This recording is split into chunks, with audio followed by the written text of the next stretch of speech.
ప్రభువు నామానికి స్తోత్రం. ప్రతిరోజు వినడం ద్వారా ఒక సంవత్సరానికి బైబిల్ చదవడానికి ఈ ఛానల్ సహాయపడుతుంది. Please subscribe and support.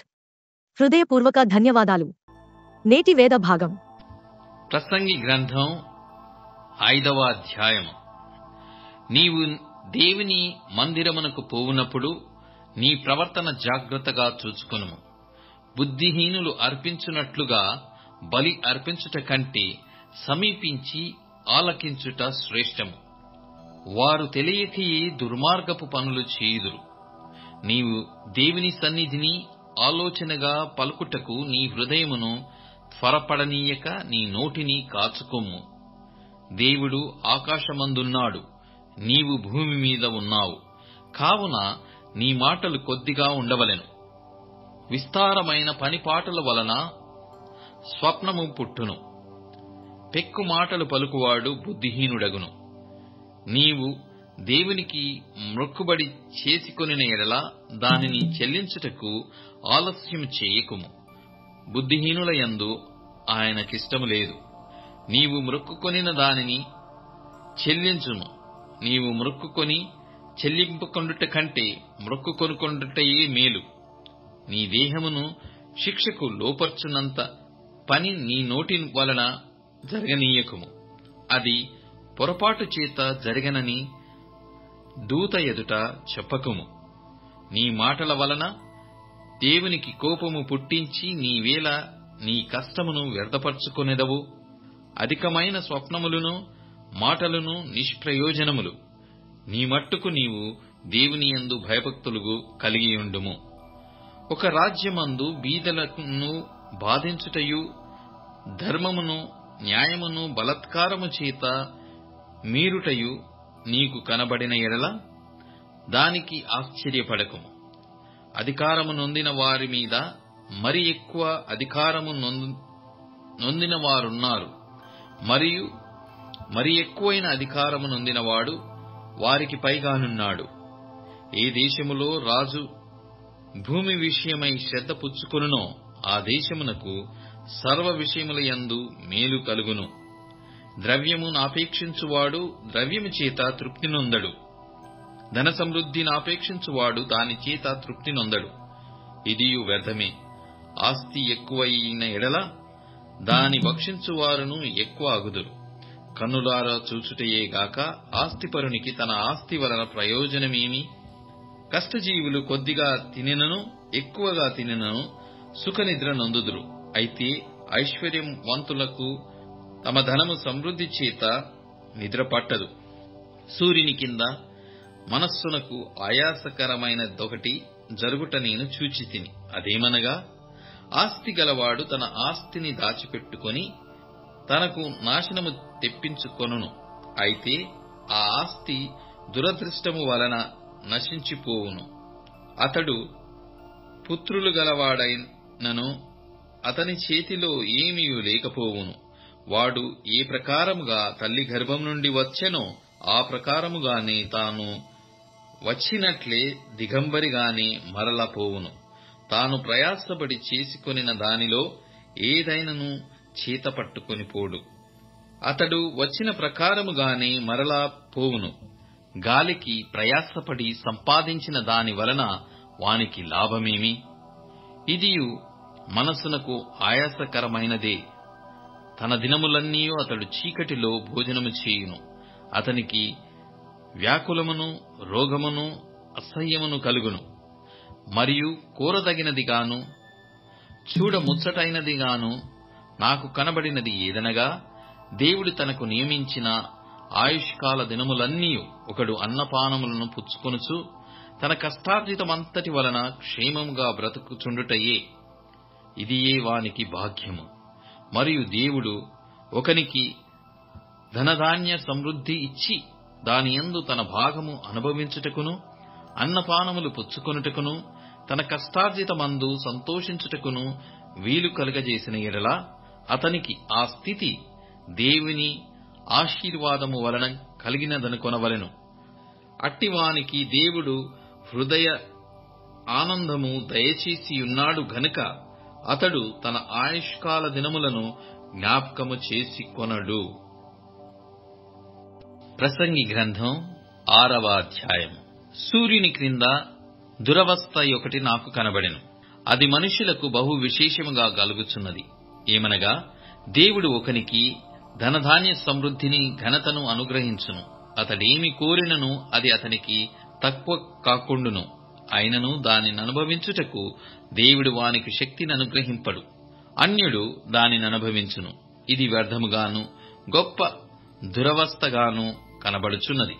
ఒకడు 100 మంది పిల్లలను కని దీర్ఘాయుష్మంతుడై చిరకాలము జీవించున్నను అతడు సుఖానుభవము నెరగకయు తగిన రీతిని సమాధి చేయబడకయు నుండిన ఎడల వాని గతి కంటే పడిపోయిన పిండము యొక్క గతి మేలని నేననుకొనుచున్నాను. ఇది లేమిడితో వచ్చి చీకటిలోనికి పోవును. దాని పేరు చీకటి చేత కమ్మబడెను. అది సూర్యుని చూచినది కాదు, ఏ సంగతియు దానికి తెలియదు. అతని గతి కంటే దాని గతి నెమ్మదిగలది. అట్టివాడు 2000 సంవత్సరములు బ్రతికియు మేలు కానకయున్న ఎడల వాని గతి అంతే. అందరును ఒక స్థలమునకి వెళ్ళుదురు గదా. మనుషుల ప్రయాసమంతయు వారి నోటికే గదా. అయినను వారి మనస్సు సంతుష్టి నొందదు. బుద్ధిహీనుల కంటే జ్ఞానుల విశేషమేమి? సజీవుల ఎదుట బ్రతక నిలిచిన బీదవారికి కలిగిన విశేషమేమి? మనస్సు అడియాశలు కలిగి తిరుగులాడుచున్న ఎదుట నున్నదానిని అనుభవించుట మేలు. ఇదియు వ్యర్థమే, గాలికై ప్రయాసపడినట్టే. ముందుండినది బహుకాలము క్రిందని తెలియబడెను. ఆయా మనుష్యులు ఎట్టివారగుదురో అది నిర్ణయమాయెను. తమ కంటే బలవంతుడైన వానితో వారు వ్యాజ్యమాడజాలరు. పలకబడిన మాటలలో నిరర్ధకమైన మాటలు చాలా ఉండును. వాటి వలన నరులకేమి లాభము? నీడవలే తమ దినములన్నీయు వ్యర్థముగా గడుపుకొను మనుష్యుల బ్రతుకునందు ఏది వారికి క్షేమకరమైనదో ఎవరికి తెలియను? వారు పోయిన తర్వాత ఏమి సంభవించునో వారితో ఎవరు చెప్పగలరు? రోమీయులకు వ్రాసిన పత్రిక 5వ అధ్యాయము.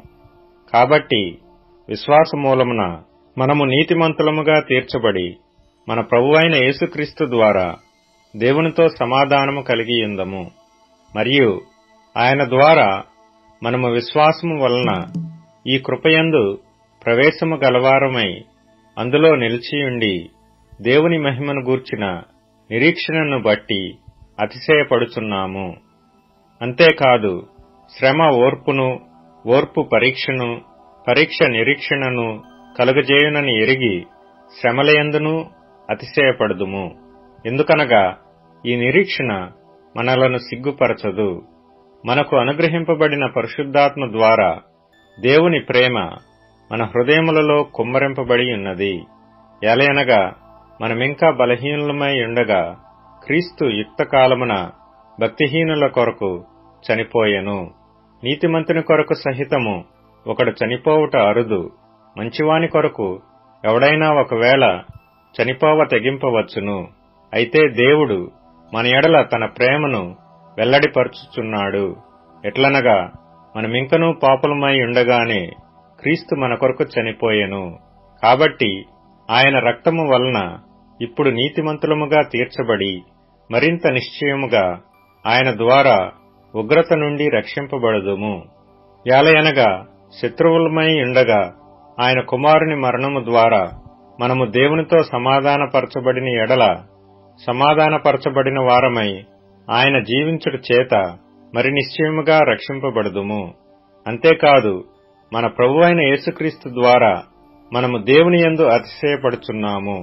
ఆయన ద్వారానే మనము ఇప్పుడు సమాధాన స్థితి పొందియున్నాము. ఇట్లుండగా ఒక మనుషుని ద్వారా పాపమును, పాపము ద్వారా మరణమును లోకములో ఎలాగు ప్రవేశించెనో అలాగుననే మనుషులందరూ పాపము చేసినందున మరణము అందరికిని సంప్రాప్తమాయెను. యాలయనగా ధర్మశాస్త్రము వచ్చిన దనుక పాపము లోకములో ఉండెను గాని ధర్మశాస్త్రము లేనప్పుడు పాపము ఆరోపింపబడదు. అయినను ఆదాము చేసిన అతిక్రమమును బోలి పాపము చేయని వారి మీద కూడా ఆదాము మొదలుకొని మోషే వరకు మరణమేలెను. ఆదాము రాబోవు వానికి గురుతయుండెను. అయితే అపరాధము కలిగినట్టు కృపావరము కలగలేదు. ఎట్లనగా ఒకని అపరాధము వలన అనేకులు చనిపోయిన ఎడల మరి ఎక్కువగా దేవుని కృపయు యేసుక్రీస్తును ఒక మనిషిని కృపచేతనైన దానమును అనేకులకు విస్తరించెను. మరియు పాపము చేసిన ఒకని వలన శిక్షావిధి కలిగినట్టు ఆ దానము కలగలేదు. ఎలయనగా తీర్పు ఒక్క అపరాధ మూలముగా వచ్చినదై శిక్షావిధికి కారణమాయెను. కృపావరమైతే అనేకమైన అపరాధముల మూలముగా వచ్చినదై మనుష్యులు నీతిమంతులుగా తీర్చబడుటకు కారణమాయెను. మరణము ఒకని అపరాధ మూలమున వచ్చినదై ఆ యొకని ద్వారానే ఏలిన ఎడల కృపాబాహుళ్యమును నీతి దానమును పొందువారు జీవము గలవారై మరి నిశ్చయముగా యేసుక్రీస్తును ఒకని ద్వారానే ఏలుదురు. కాబట్టి తీర్పు ఒక్క అపరాధ మూలమున వచ్చినదై మనుషులకందరికీ శిక్షావిధి కలుగుటకు ఎలాగు కారణమాయెనో అలాగే ఒక్క పుణ్యకార్యము వలన కృపాదానము మనుషులకందరికీ జీవప్రదమైన నీతి విధింపబడుటకు కారణమాయెను. ఎలయనగా ఒక మనుషుని అవిధేయత వలన అనేకులు పాపులుగా ఎలాగు చేయబడిరో అలాగే ఒకని విధేయత వలన అనేకులు నీతిమంతులుగా చేయబడుదురు. మరియు అపరాధము విస్తరించున్నట్లు ధర్మశాస్త్రము ప్రవేశించెను. అయినను పాపము మరణమును ఆధారము చేసుకొని ఎలాగు ఏలెనో అలాగే నిత్యజీవము కలుగుటకై నీతి ద్వారా కృపయు మన ప్రభువైన యేసుక్రీస్తు మూలముగా ఏలు నిమిత్తము పాపం ఎక్కడ విస్తరించెనో అక్కడ కృప అపరిమితముగా విస్తరించెను. రోమీయులకు రాసిన పత్రిక 6వ అధ్యాయము. అలాగైనా ఏమందుము? కృప విస్తరింపవలెనని పాపమందు నిలిచియుందుమా? అట్లనరాదు.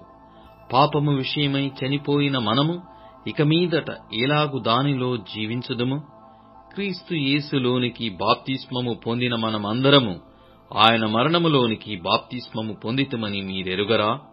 కాబట్టి తండ్రి మహిమ వలన క్రీస్తు మృతులలో నుండి ఎలాగు లేపబడెనో అలాగే మనమును నూతన జీవము పొందిన వారమై నడుచుకొనున్నట్లు మనము బాప్తిస్మము వలన మరణములో పాలు పొందుటకై ఆయనతో కూడా పాతిపెట్టబడితిమి. మరియు ఆయన మరణము యొక్క సాదృశ్యమందు ఆయనతో ఐక్యము గలవారమైన ఎడల ఆయన పునరుత్థానము యొక్క సాదృశ్యమందును ఆయనతో ఐక్యము గలవారమై యుందుము. ఏమనగా మనమికను పాపమునకు దాసులము కాకుండుటకు పాప శరీరము నిరర్థకమగునట్లు మన ప్రాచీన స్వభావము ఆయనతో కూడా సిలువ వేయబడెనని ఎరుగుదము. చనిపోయిన వాడు పాప విముక్తుడని తీర్పు పొందియున్నాడు. మనము క్రీస్తుతో కూడా చనిపోయిన ఎడల మృతులలో నుండి లేచిన క్రీస్తు ఇకను చనిపోడనియు మరణమునకు ఇకను ఆయన మీద ప్రభుత్వము లేదనియు ఎరిగి ఆయనతో కూడా జీవించుదుమని నమ్ముచున్నాము. ఏలయనగా ఆయన చనిపోవుట చూడగా పాపము విషయమై ఒక్కమారే చనిపోయెను. కాని ఆయన జీవించుట చూడగా దేవుని విషయమై జీవించుచున్నాడు. అటువలే మీరును పాప విషయమై మృతులుగాను దేవుని విషయమై క్రీస్తు యేసునందు సజీవులుగాను మిమ్మును మీరే ఎంచుకొనుడి. కాబట్టి శరీర దురాశలకు లోబడినట్లుగా చావునకు లోనైన మీ శరీరమందు పాపమును ఏలనీయకుడి. మరియు మీ అవయములను దుర్నీతి సాధనములుగా పాపమునకు అప్పగింపకుడి. అయితే మృతులలో నుండి సజీవులమనుకొని మిమ్మును మీరే దేవునికి అప్పగించుకొనుడి. మీ అవయములను నీతి సాధనములుగా దేవునికి అప్పగించుడి. మీరు కృపకే గాని ధర్మశాస్త్రమునకు లోనైన వారు కారు గనుక పాపము మీ మీద ప్రభుత్వము చేయదు. అట్లైన ఎడల కృపకే గాని ధర్మశాస్త్రమునకు లోనగు వారము కామని పాపము చేయుదమా? అదెన్నటికిని కూడదు.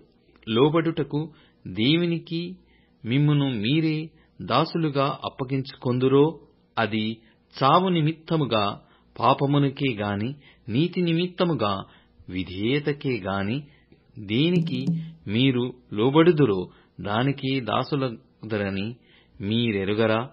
మీరు పాపమునకు దాసులయ్యుంటిరి కాని ఏ ఉపదేశ క్రమమునకు మీరు అప్పగింపబడితిరో దానికి హృదయపూర్వకముగా లోబడిన వారై పాపము నుండి విమోచింపబడి నీతికి దాసులైతిరి. ఇందుకు దేవునికి స్తోత్రము. మీ శరీర బలహీనతను బట్టి మనుష్యరీతిగా మాటలాడుచున్నాను. ఏమనగా అక్రమము చేయుటకై అపవిత్రతకును అక్రమమునకును మీ అవయవములను దాసులుగా ఎలాగు అప్పగించితిరో మీ శరీర బలహీనతను బట్టి మనుష్యరీతిగా మాటలాడుచున్నాను. ఏమనగా అక్రమము చేయుటకై అపవిత్రతకును అక్రమమునకును మీ అవయవములను దాసులుగా ఎలాగు అప్పగించితిరో అలాగే పరిశుద్ధత కలుగుటకై ఇప్పుడు మీ అవయవములను నీతికి దాసులుగా అప్పగించుడి. మీరు పాపమునకు దాసులై ఉన్నప్పుడు నీతి విషయమై నిర్బంధము లేనివారయ్యుంటిరి. అప్పటికి క్రియల వలన మీకేమి ఫలము కలిగెను? వాటిని గురించి మీరిప్పుడు సిగ్గుపడుచున్నారు కారా? వాటి అంతము మరణమే. అయినను ఇప్పుడు పాపము నుండి విమోచింపబడి దేవునికి దాసులైనందున పరిశుద్ధత కలుగుటయే మీకు ఫలము. దాని అంతము నిత్యజీవము. ఏలయనగా పాపము వలన వచ్చు జీతము మరణము. అయితే దేవుని కృపావరము మన ప్రభువైన క్రీస్తు యేసునందు నిత్యజీవము. శూరుడా, చేసిన కీడును బట్టి నీవెందుకు అతిశయపడుచున్నావు?